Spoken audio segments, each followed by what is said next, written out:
Hi gang. In this video, I am going to be talking about sexual assault and sexual violence. If you are not comfortable with these topics, please do not continue to watch this video.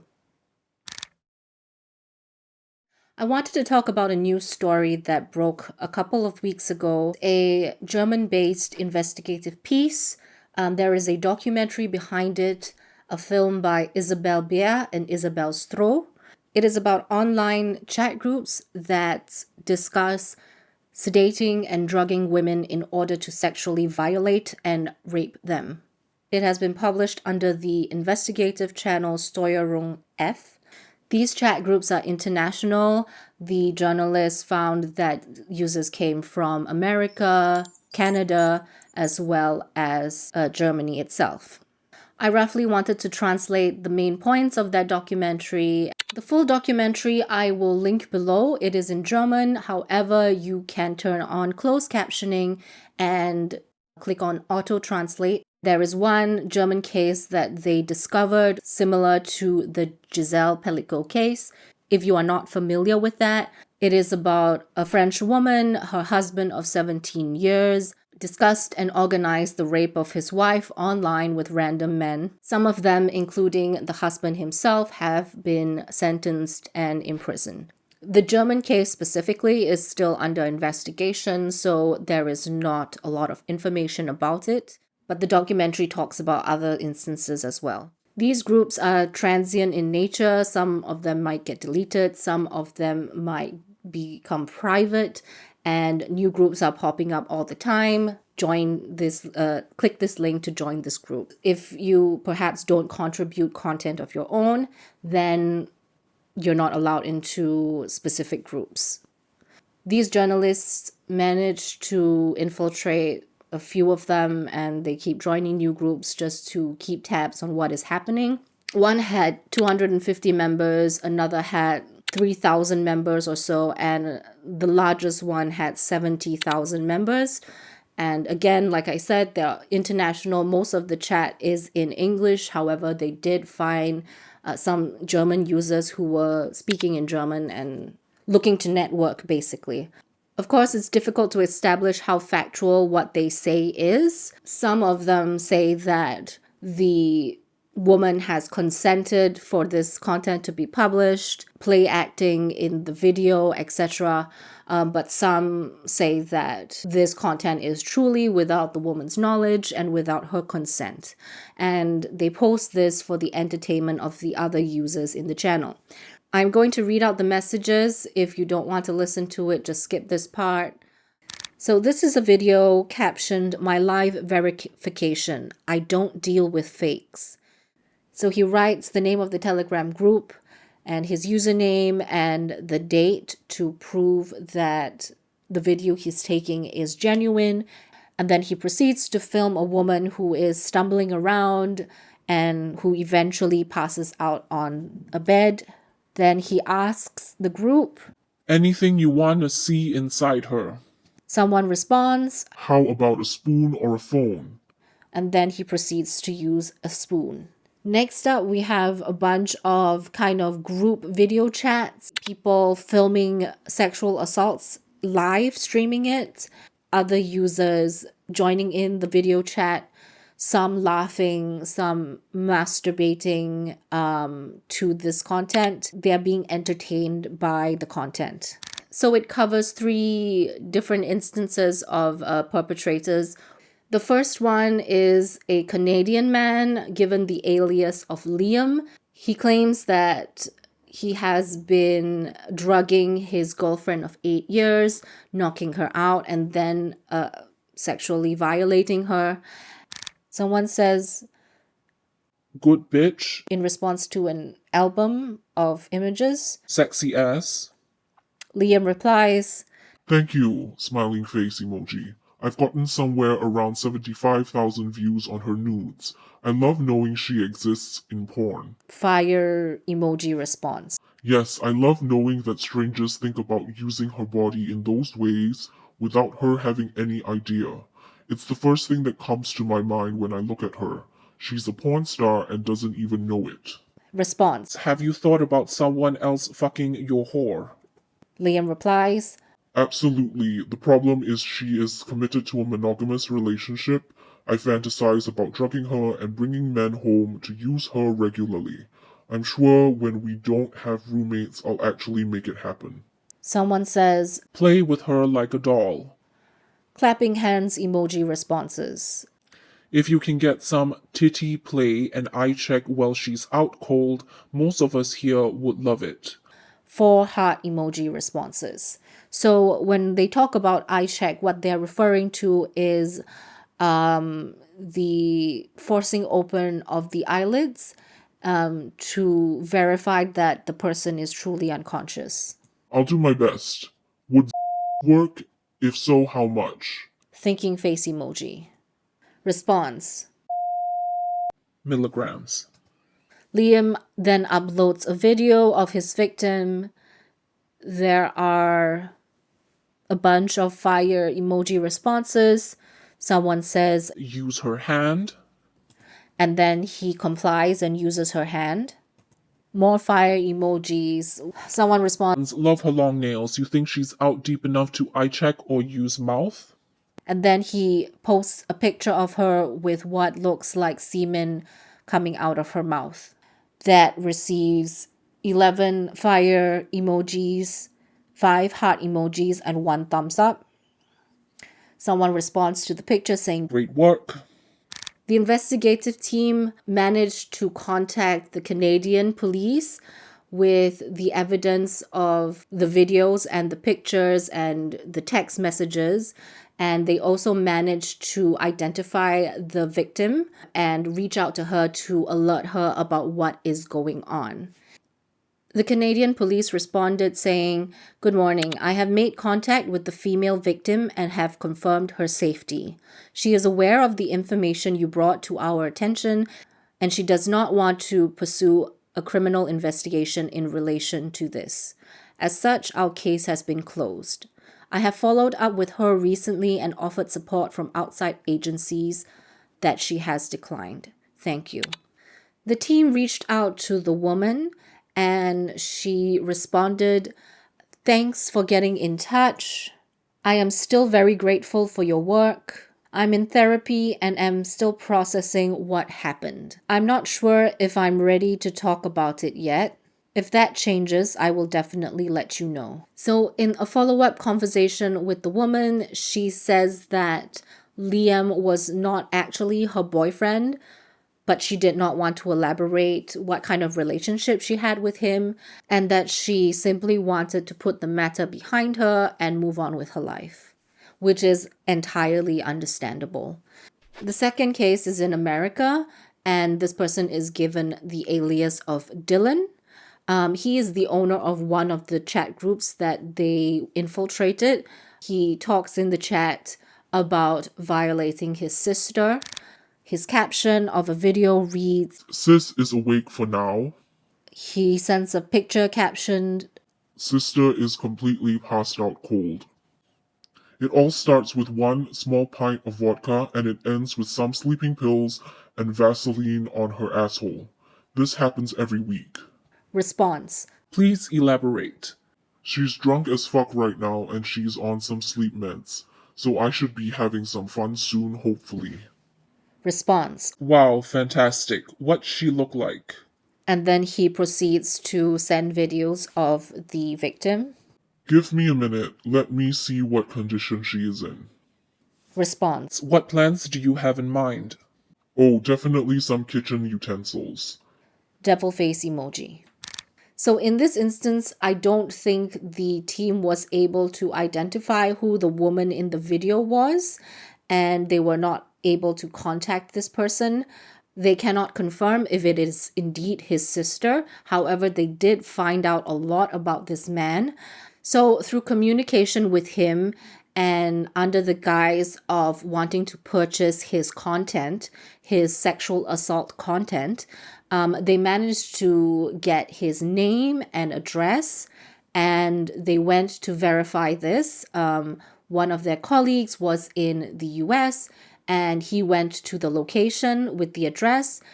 Based on the footage of what he uploaded to the chat group and the physical location itself, It looks like they match up, and this is genuinely the person that has been writing in the chat group. He has produced these videos. However, because this is not legally proven, they cannot release his name or his picture. He had been arrested for taking an upskirt video of a woman in a supermarket.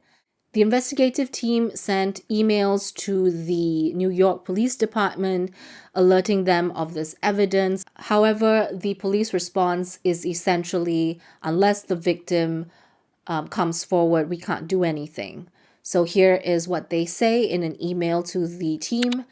The NYPD takes sexual assault and rape cases extremely seriously and urges anyone who has been a victim to file a police report so we can perform a comprehensive investigation and offer support and services to survivors. This man also filmed himself masturbating and ejaculating onto a woman in a bus, and she was seated in front of him. So he filmed this assault. However, again, we see that if the woman is not aware of what has happened, she is unable to file a report about this case, the perpetrator is not going to be investigated or held accountable. So in one of the groups, one which has about 4,000 members, they find that there are Germans in the chat. One of the messages reads, "Are there any Germans here to exchange ideas with?" Someone replies. "Naturally." Another one replies. "Yes." And the other one. "There is." 15 fire emoji, 3 heart on fire emoji responses, 3 heart responses, 1 heart eyes response. Throughout the documentary, the team reaches out to various authorities where they ask for updates about this specific topic after bringing the evidence to their attention by the Bundeskriminalamt. They receive a response. There are still no further insights available regarding the mentioned Telegram groups or sexual abuses. Therefore, we cannot offer an interview. Later on in the documentary, it appears that there is a German man organizing the rape of his wife on one of these platforms. He willingly gives out an address and a time and a location. The investigative team report this to the police, and they actually try to go to the location to find out what happens. However, now because it is an ongoing police case, they cannot elaborate further on what happens next. We potentially could be seeing a German version of the Pellico case. I wanted to talk about the drugs that were discussed in the documentary. Here are the conversations about drugging and sedation. Someone writes, "How many hours did she sleep?" Someone replies, 14-ish. That's the only downside." Someone else replies, "Mine, 17. And a bunch of monkey emojis covering its eyes. "Damn it, next time just do X amount of milligrams." Response, "Well, I tried. Scared the shit out of me. Gave my girlfriend, and once she is down, she started breathing heavy, as if she was trying to catch her breath in her sleep. Felt like I almost took her life." This receives a thumbs up emoji. And in the messages, people sent links to online stores, either their own store or they've come upon it. These online stores sell GHB, ketamine, lorazepam. So the investigative team actually purchased 2 products that they found on these groups. With the first product, the link brings them to an online beauty store and the product is sold as an eyelash glue remover. And the second is advertised as a hair serum. It is advertised to the group as a knockout drug, but the packaging of the product is designed to look like a hair serum. They bring these products to a toxicologist and he does the tests on them. And in the first product, the eyelash glue remover, he finds to contain GBL. GBL at certain levels can produce the desired effect of sedation. The product contains what you would expect to find in such a product, an eyelash glue remover. So in the second product, the hair serum, now this one is interesting. They ordered it from an online store. It shipped from Malaysia to Germany in 4 days. So, a sleeping agent for men and women, no side effects, is how it is advertised. The bottle and the exterior packaging all indicate that it is a hair serum.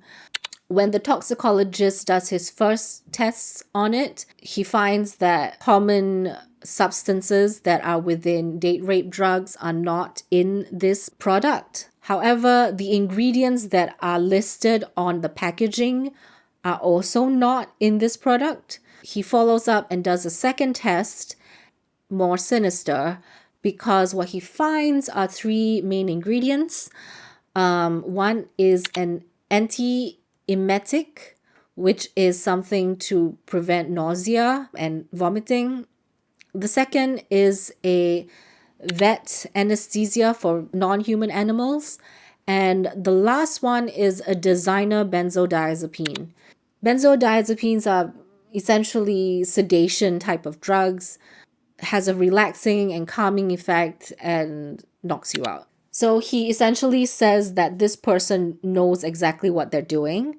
This person has created this concoction for that specific effect to knock someone out and placed it in a bottle advertised as hair serum. Doesn't do anything for the hair, actually. If police find this substance in a household search, it would not look suspicious at all. Standard testing for date rape drugs, if that was done on that product, it would not show anything. These tests have to be reevaluated and updated. We're looking at two different levels of criminal sophistication. In the first instance, the eyelash glue remover. There's a user who is in the chat group and he's trying to help everyone else out.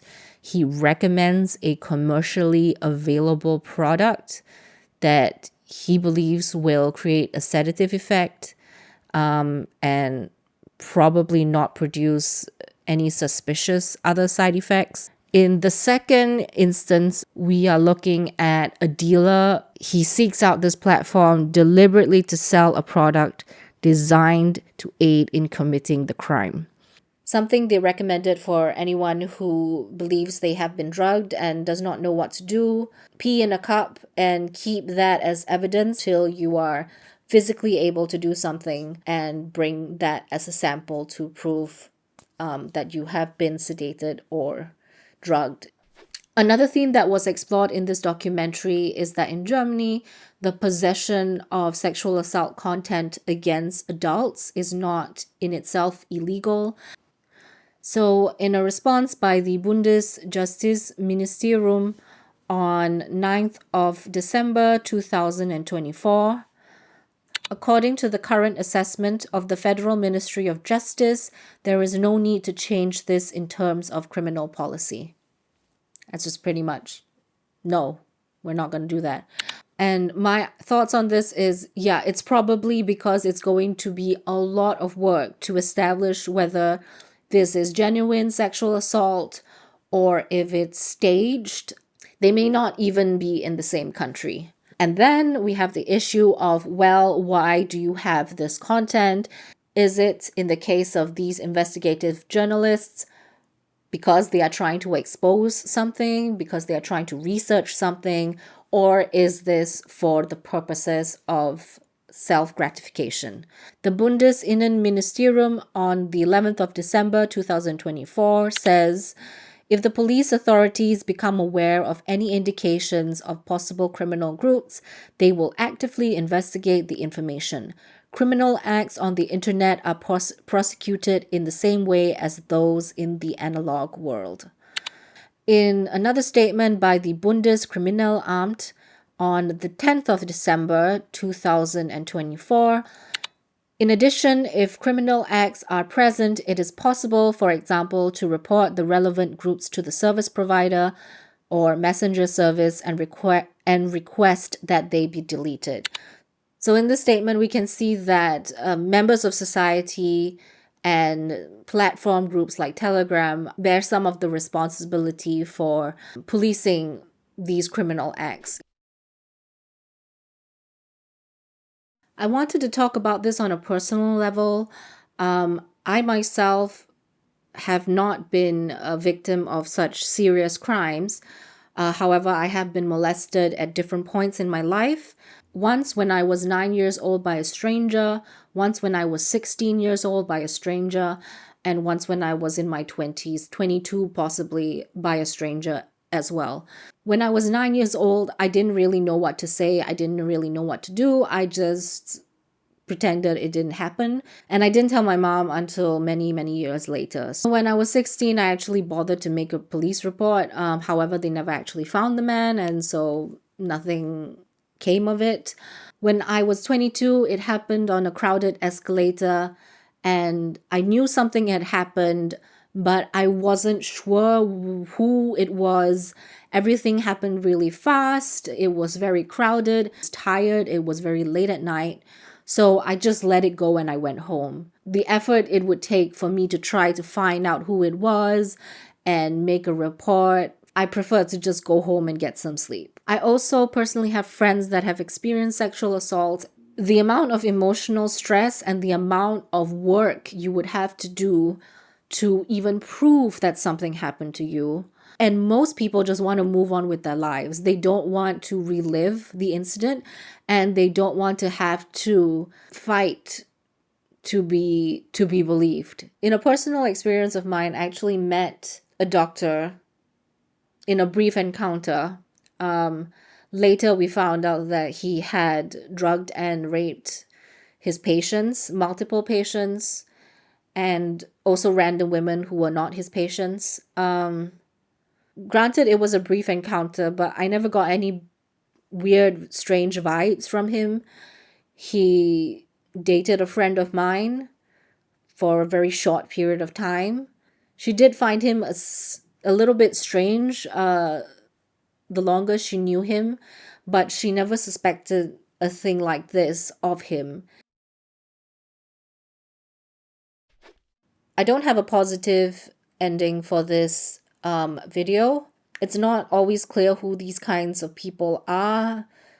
It could be someone in your family. It could be your partner. It could be someone you know. Internationally, I think police departments need to work with each other.